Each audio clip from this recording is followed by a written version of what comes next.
할렐루야. 오늘 깨끗게 하소서라는 제목으로 여러분과 은혜를 나누고자 합니다. 오늘 우리는 종려주의를 보내고 있습니다. 그래서 왕으로 오신 예수님을 오늘 우리는 찬양합니다.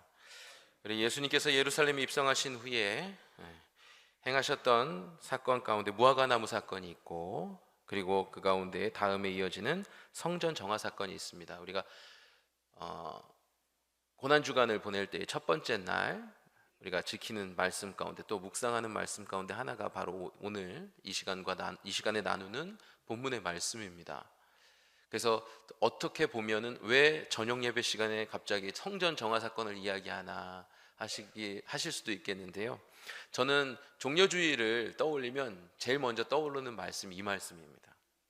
그리고 제일 속이 시원한, 예수님께서 늘 참으시고 또 참으시고, 그런데 오늘 말씀은 어떠세요? 아주 속 시원하게 액션을 보여주시는, 저는 그 모습이 너무 좋더라고요. 예수님은 맨날 참으시는 분, 그러다가 오늘 이 말씀에서는 더 이상 참지 아니하시고 잘못된 것은 어떻게 하세요? 치우시고 깨끗게 하시는 모습을 바라볼 때에 마음에 속 시원함이 있습니다. 여러분도 예수님 보실 때 속 시원하십니까? 예수님 이런 모습, 박력 있는 남자 같은 모습, 저희한테 오셔서 저희도 좀 이렇게 확 깨끗하게 해주셨으면 어떨까, 그런 바람을 가져보는 말씀입니다. 우리 성전 정화 사건의 주제는 무엇일까요? 우리 외적으로는 되게 아름다운 성전, 그런데 영적으로는 그 중심이 더럽혀져 있는 것을 우리가 바라보게 되는 것이죠. 또한 예수님도 이것에 공감하시면서 성전의 순전함을 회복하기를 원하셔서 마음으로만 하시지 아니하시고 몸소 그것을 행하시는 모습이 오늘 본문 가운데 보여집니다. 성전은 여러분 단지 건물이 아닙니다. 우리의 마음이며 또 삶을 나타내는 것입니다. 우리가 아까도 기도하셨던 것처럼 영과 진리로 예배하는, 하나님께 예배하는 그곳이 성전일진데, 성전을 바라볼 때 단순히 이것은 몇 층짜리 건물이고 몇 평짜리 건물이고 그리고 무엇으로 지어진 건물이라고 성전을 바라보는 사람이 있었을까요? 없었을까요? 저는 없었으리라고 생각합니다. 성전을 찾는 이유가 무엇입니까? 하나님께 제사하고자 함이었겠죠. 오늘날 우리의 교회에도 우리가 나옴의 목적은 무엇입니까? 시설을 이용하려고 나오나요? 몇 층이고 몇 평이고 그 모습에 감탄하려고 저희가 나올까요? 이곳에 오는 목적은 딱 한 가지죠. 하나님을 예배하고자 하는 것입니다. 이곳에서 다른 목적으로 사용되어진다면 여러분 어떤 마음을 가지시겠습니까? 제가 예전에 군 생활을 할 때 군종병을 했었는데, 그 영내에 있는 교회에서 군종 생활을 했었습니다. 그런데 어느 날 신병이 왔었는데 저희 부대의 중대장이, 제가 군종병이니까 찾아와서 한 신병이 종교 생활을 하고 싶어 하는데 이곳에서 예배하게 해줘라 라는 말을 하더라고요. 근데 그 신병은 안식교 교인이었습니다. 그래서 저는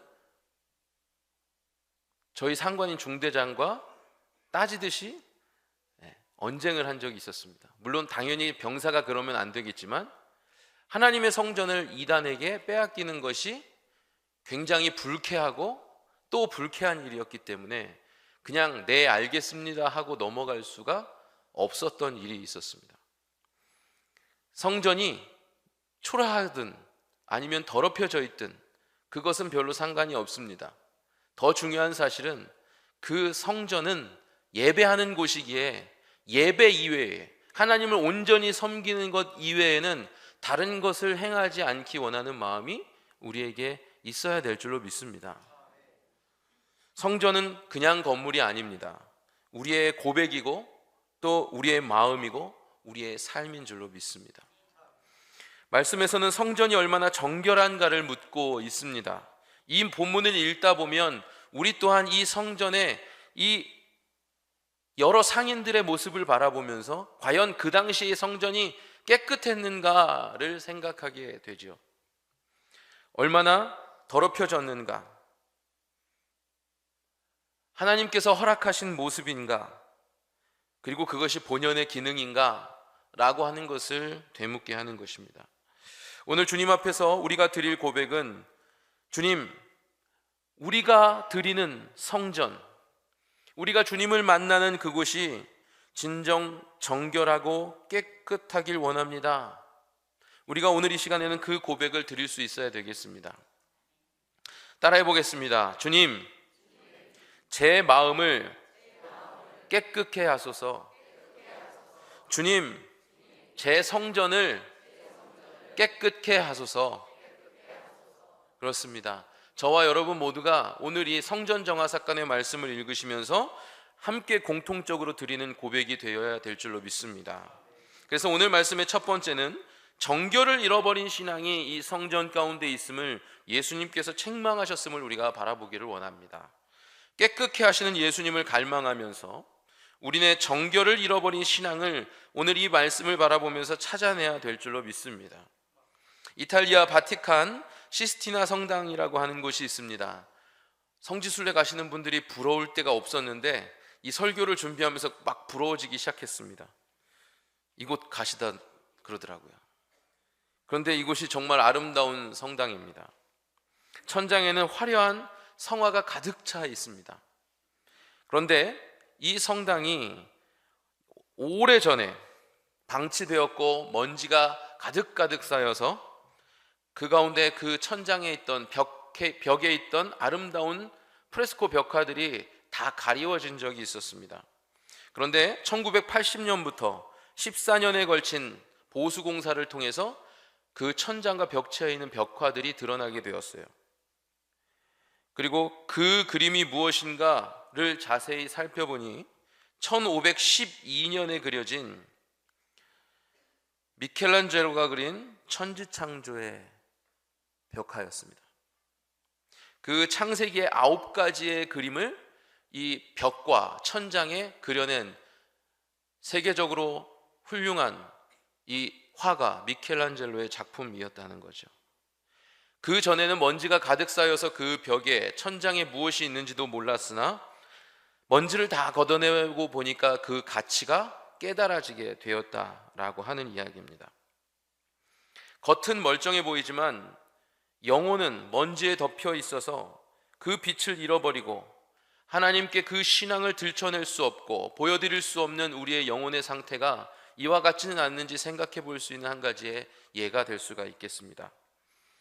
이사야서 1장 16절 말씀을 읽어보겠습니다.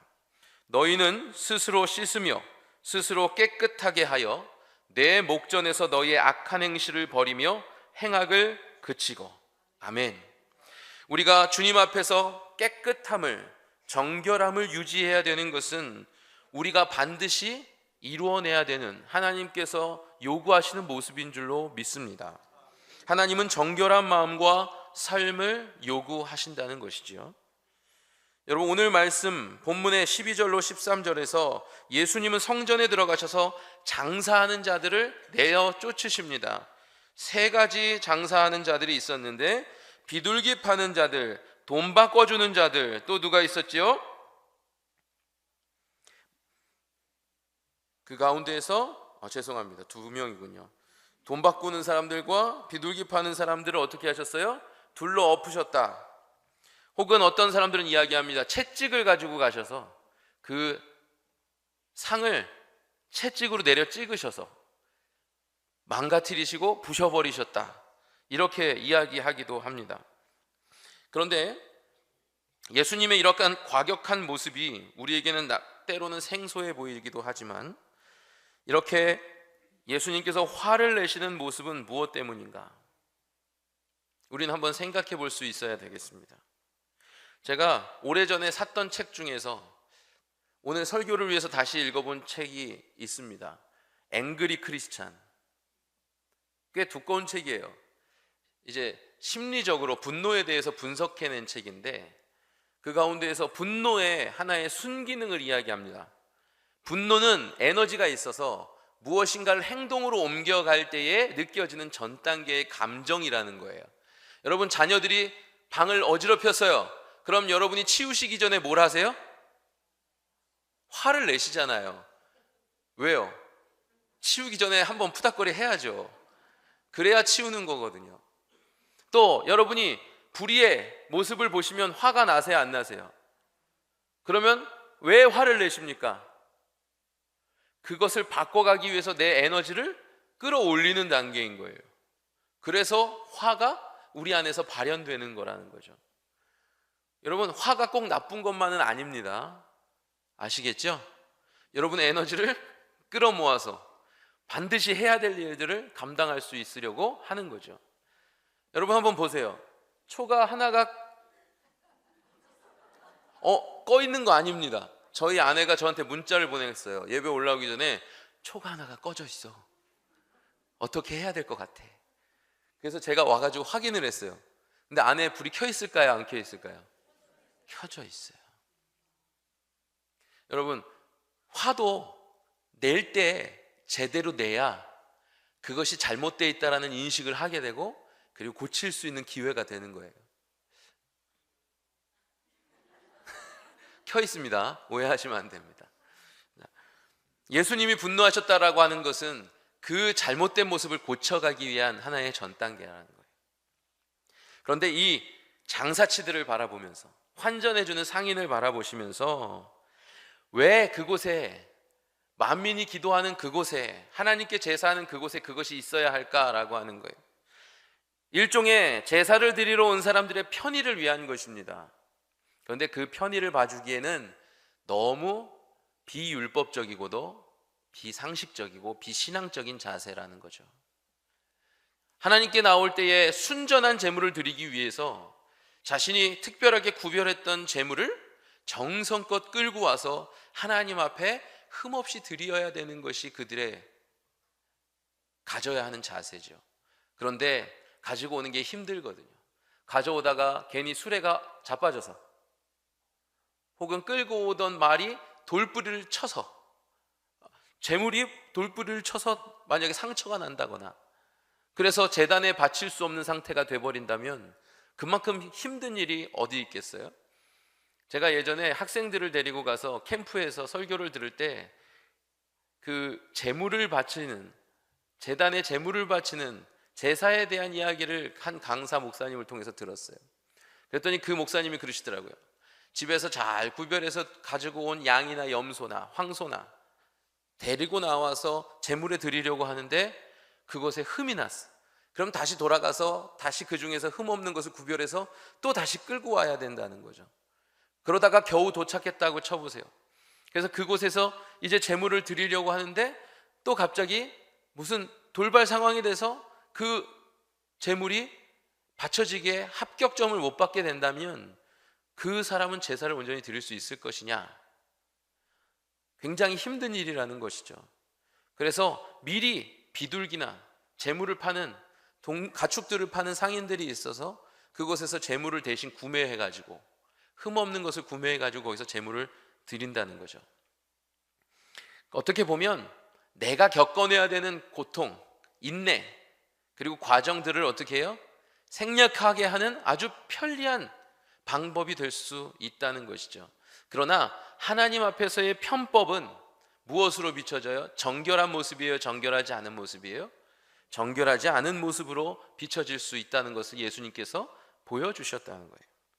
또 성전에 바쳐지는 동전이 아닌 가이사의 동전으로 하나님께 제물을 드릴 수 있어요, 없어요? 없으니까 환전 상인이 존재하는 거예요. 그렇기 때문에 이곳에서 돈을 바꿔서 하나님께 드릴 수 있는 제단의 제물을, 혹은 성전세를 낼 수 있는 그 제물을 바꿔야 된다는 것이죠. 여러분, 어떻게 보면 사람 중심의 편의주의입니다. 하나님 중심의, 하나님의 기준에 맞춰 드리려고 하는 생각이 아니라 사람이 편하려고 했던, 사람이 고안해낸, 하나님이 지키라고 말씀하신 것이 아니라 사람이 만들어낸 것이라는 거예요. 하나님이 기뻐하실까요? 기뻐하시지 않을까요? 기뻐하시지 않는 이 실체는 탐욕이고, 그리고 형식주의이며 신앙의 타락이라고 할 수가 있겠습니다. 예수님은 분노하셨습니다. 내 집은 기도하는 집이라 하였거늘 너희는 강도의 소굴로 만들었도다 책망하신 거예요. 우리에게는 만드는 기능이 없어요. 하나님 앞에서는 우리는 만드는 것이 아니라 무엇을 해야 돼요? 지켜야 되는 줄로 믿습니다. 규칙을 정해주시는 분은 하나님이시요 지키는 역할을 감당하게 하신 것은 우리인 줄로 믿습니다. 그런데 자꾸 우리의 편의에 따라 입맛에 따라 만들어낸다는 것은 하나님이 결코 기뻐할 수 없다라고 하는 것입니다. 영국의 성공의 신학자 존 스토트는 이렇게 이야기했습니다. 하나님은 더 이상 희생 제물보다 그 희생을 드리는 자의 진실한 태도를 원하신다. 우리에게도 적용되는 말인 줄로 믿습니다. 하나님은 우리에게 무엇을 받기를 원하시느냐? 진실한 고백을 받기 원하신다는 거예요. 오늘 우리가 주님께 드리는 것은 행위가 아닙니다.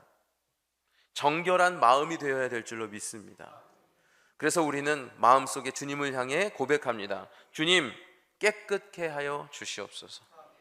하나님께 드릴 수 있는 내 믿음의 고백, 깨끗한 고백을 드릴 수 있도록 인도하여 주시옵소서. 우리가 이렇게 고백해야 되겠습니다.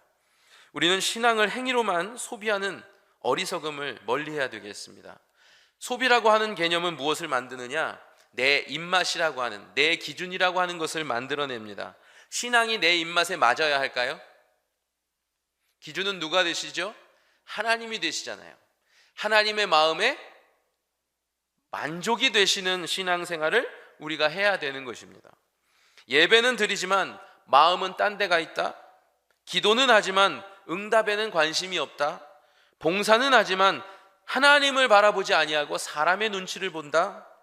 예배를 드리러 왔지만 세상의 일에 관심에 휩싸여서 내 머리는 분주하게 돌아가고 하나님을 바라보지 못한다.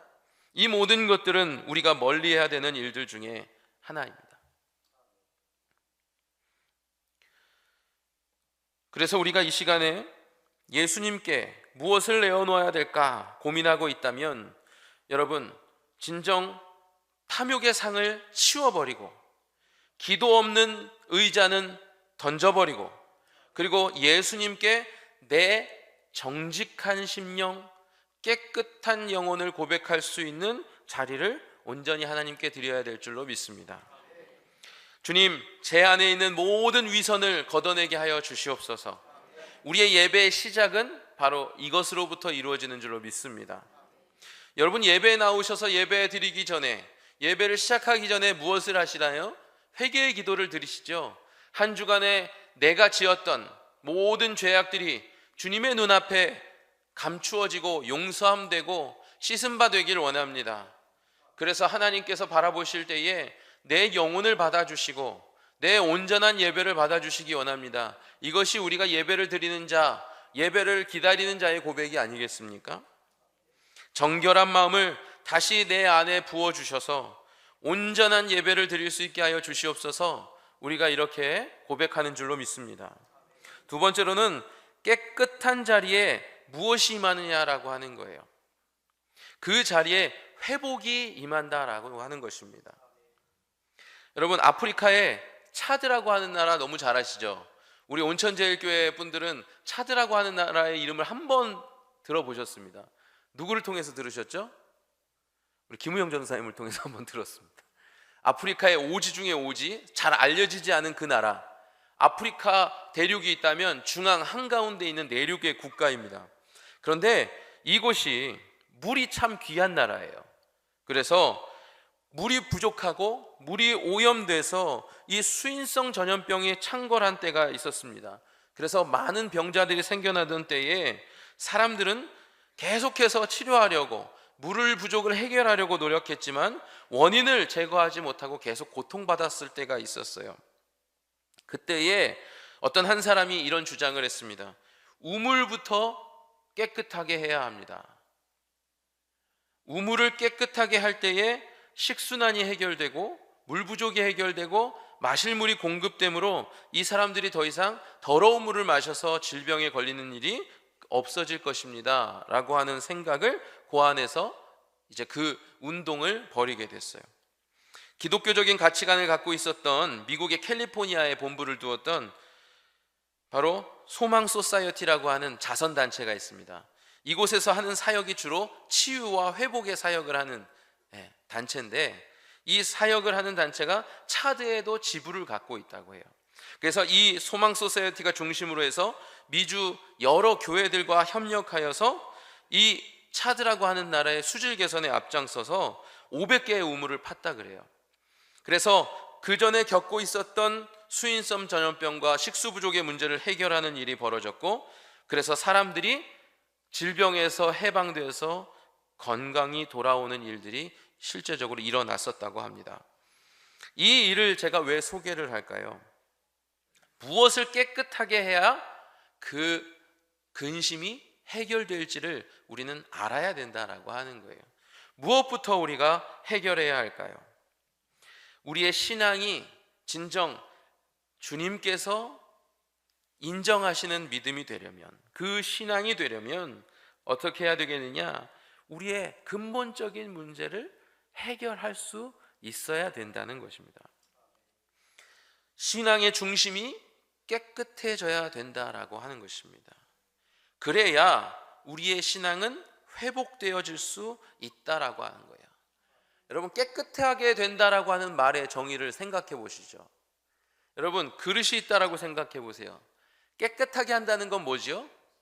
묻어 있는 것을 닦아내는 거예요. 이게 변하는 게 아니에요. 더 커지는 것도 아니고요, 더 화려해지는 것도 아닙니다. 깨끗하게 한다라고 하는 건 닦는 거예요. 원래 모습을 보이는 거예요. 우리가 주님 앞에서 인정받는 신앙이 되려고 한다면 깨끗하게 되어야 한다고 하는데, 그렇다고 한다면 우리는 어떻게 해야 될까요? 아름다워져야 될까요? 화려해져야 될까요? 뭘 가득 채워야 될까요? 아니에요. 묻어있는 것, 쌓여있는 것을 비워내고 닦아내는 역할을 해야 된다라고 하는 것입니다. 본연의 모습은 누가 창조하신 모습이시죠? 하나님이 창조하신 모습이라는 거예요. 묻어있는 것, 쌓여있는 것, 그것만 제거하면 된다는 거예요.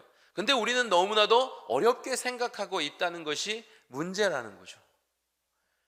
뭔가 성경 공부를 더 많이 해야 내가 진정 하나님께 인정받는 믿음의 자세, 믿음의 백성이 될 수 있을까? 기도를 많이 해서 내가 능력을 받고 은사를 받고 놀라운 체험들을 해야지 내가 인정을 받을 수 있을까? 정말 뜨거운 신앙이 되어야지 내가 주님께 인정받을 수 있을까?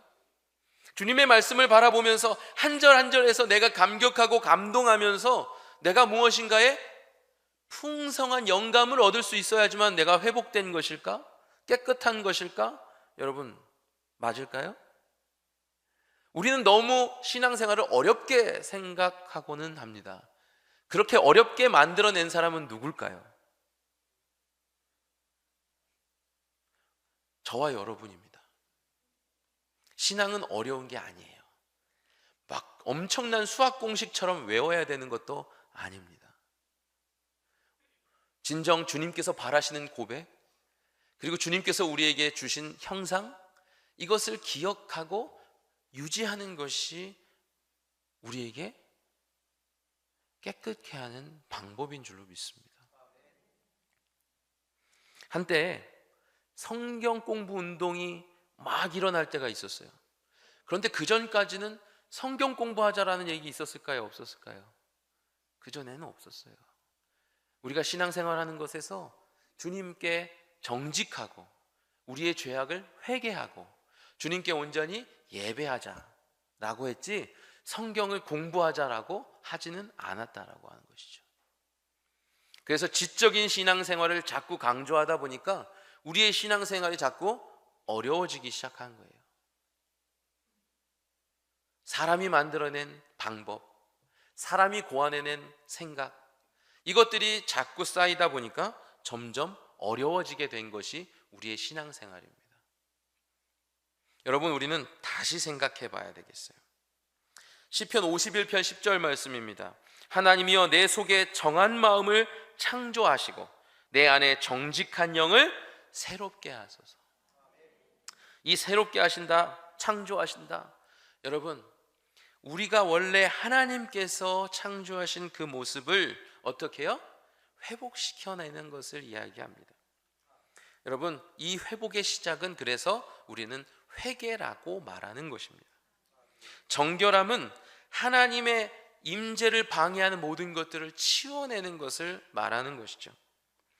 마태복음 오늘 본문 21장 14절에서 말하기를, 한번 14절을 보겠습니다. 14절 말씀 읽겠습니다. 맹인과 저는 자들이 성전에서 예수께 나오매 고쳐 주시니. 아멘. 여러분, 어떤 자들을 고쳐 주셨다고요? 나오는 자들을 고쳐 주셨다.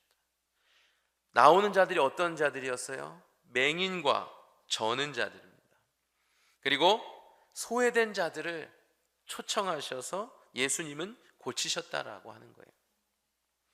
여러분, 그곳에서는 아무것도 자랑할 것 없고 아무것도 내세울 것 없고 인정받은 것 없는 자들이 예수님께 나와왔어도 고침을 받았어요? 못 받았어요? 받았다는 것이죠. 여러분, 정결한 자리는 고침과 회복이 있는 자리입니다. 내세울 것 없고 자랑할 것 없고 우리가 진정 고쳐지고자 하는, 깨끗하게 되고자 하는 것을 고백하는 그 자리가 바로 회복의 자리, 고침의 자리인 줄로 믿습니다. 복음주의 신학자였던 도널드 아스카스는 이렇게 말했습니다. 예수님은 단지 성전을 정결하게 하신 것이 아니라 그곳에 진정한 하나님 나라의 질서를 회복하신 것이다.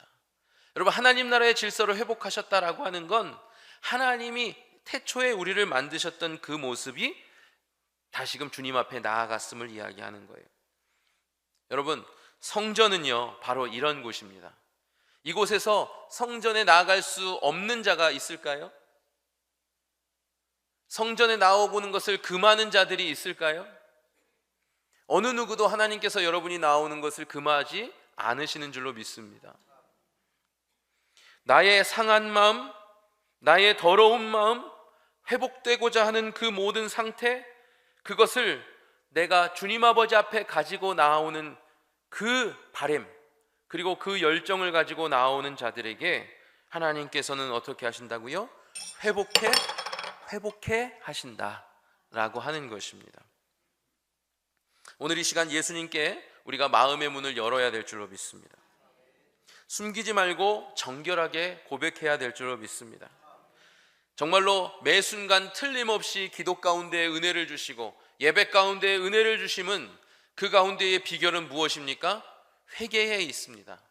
주님, 저는 아무것도 아닙니다. 정말 극악한 죄인입니다. 사람들이 알 수 없을지라도 하나님께서는 나의 속을 감찰하시기에 내가 사람들에게 드러내지 아니한 모든 죄악을 주님은 아십니다. 이것을 하나하나 낱낱이 고백하며 미처 고백하지 못한 것을 하나님 용서해 달라고 구할 때에 우리를 긍휼히 여기시는 주님께서 찾아오셔서 우리가 간구한 것 가운데 회복을 주시고 기회를 주시고 다시금 일어날 용기를 주시며 그 가운데에서 우리에게 기회를 허락하시는 은혜가 있는 줄로 믿습니다. 주님의 임재와 고침이 저와 여러분에게 있기를 간절히 소망합니다. 세 번째로는 우리 마지막입니다. 우리 정결한 심령에 하나님이 무엇을 주시느냐 우리가 살펴보기 원합니다. 여러분, 이사야서 57장 19절 말씀 한번 읽어볼게요. 읽어보겠습니다. 시작. 입술의 열매를 창조하는 자 여호와가 말하노라. 먼 데 있는 자에게든지 가까운 데 있는 자에게든지 평강이 있을지어다. 내가 그를 고치리라 하셨느니라. 아멘. 여러분, 하나님께서 고치시는 자, 그 입술에 무엇을 창조하세요? 입술의 열매를 창조하신다 그랬습니다. 근데 오늘 말씀 가운데에 본문을 자세히 살펴보면 이렇습니다.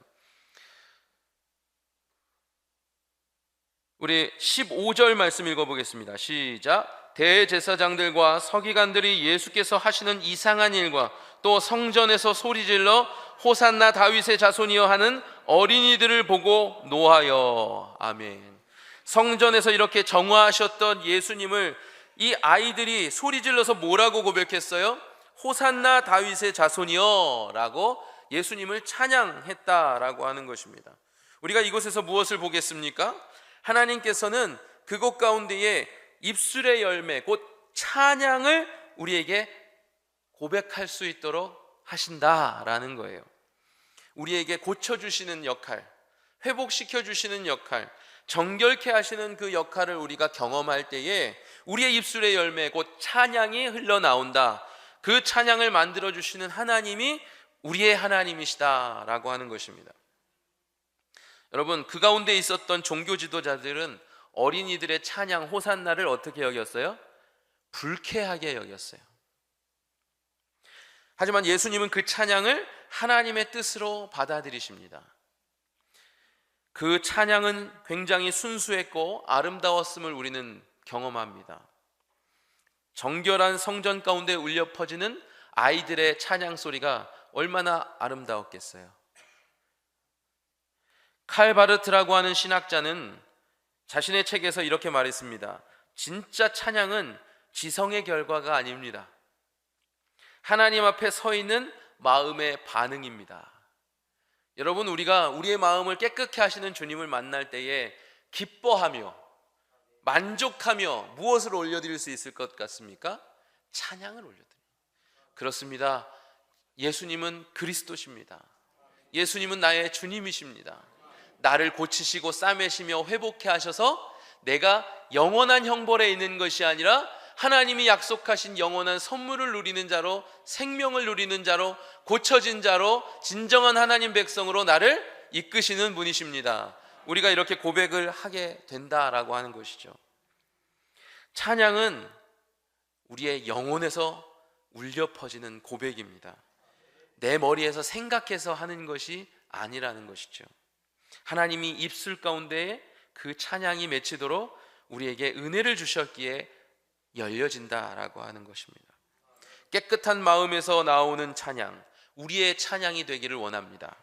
하나님께 큰 기쁨의 찬양을 우리가 올려드릴 수 있게 되기를 원합니다. 여러분, 우리의 찬양은 때로는 요란하고 형식적이지만 마음이 침묵하고 있는 때를 경험합니다. 겉으로는 찬양하고 있지만 기쁘지 아니하고 솔직하지 아니하고 남의 눈을 의식하거나 따라하는 것이 찬양이 될 때가 있어요, 없어요? 있다라고 하는 거예요. 그러나 때로는 찬양할 때에 우리의 마음이 그 가사가 나의 고백이라 말하고 또 한 절 한 절을 부를 때마다 내게 주어진 은혜의 크기를 그 찬양의 크기에 담아내길 원하고, 그리고 내 감정의 고백, 내 영혼의 고백을 다 쏟아내기 원할 때에 그때 그 찬양은 누구의 찬양입니까? 나의 찬양이죠. 그 찬양을 올려드리는 순간 하나님은 우리에게 무엇을 주십니까? 내가 받았던 은혜, 나를 깨끗게 하셨던 하나님을 바라보며 찬양하게 하시는 줄로 믿습니다. 오늘 이 시간 여러분 순수한 찬양을 회복하게 되시기를 간절히 소망합니다. 성전처럼 우리의 마음도 깨끗하게 하셔서 회복의 자리에 임하시는 그 아름다운 찬양을 고백할 수 있는 우리 온천제일의 모든 성도들 되시기를 소망합니다. 주님, 호산나, 당신은 나의 왕이십니다. 내 영혼은 오로지 당신만을 높이기 원합니다. 이러한 고백이 울려 퍼지길 원합니다. 이제 말씀을 마무리하겠습니다. 예수님은 예루살렘 성전에서 행하신 것처럼 오늘도 우리의 마음에 정결하게 하기를 원하고 계십니다. 겉은 화려하지만 속은 비어있는 것이 아니라 상한 자들이 들어올 틈 없이 스스로를 닫고 있는 그러한 모습이 아니라, 찬양은 있지만 감격은 사라진 그 모습이 아니라 깨끗게 하소서 오늘 말씀의 제목처럼 그 간구가 이루어진 심령이 되어서 우리 안에 하나님을 향한 찬양이 계속되어질 수 있게 되기를 원합니다. 우리 종려주의를 지나고 고난주간을 맞이하는 우리 마음 가운데에 이 역사가 일어나게 되기를 원합니다. 부활은 기쁨입니다. 주일도 기쁨입니다. 주님 앞에서 기뻐하는 것이 우리의 힘이라고 느헤미야는 고백했습니다. 여러분, 우리가 힘있게 살아가길 원한다면 주님을 기뻐해야 될 줄로 믿습니다. 기도하겠습니다.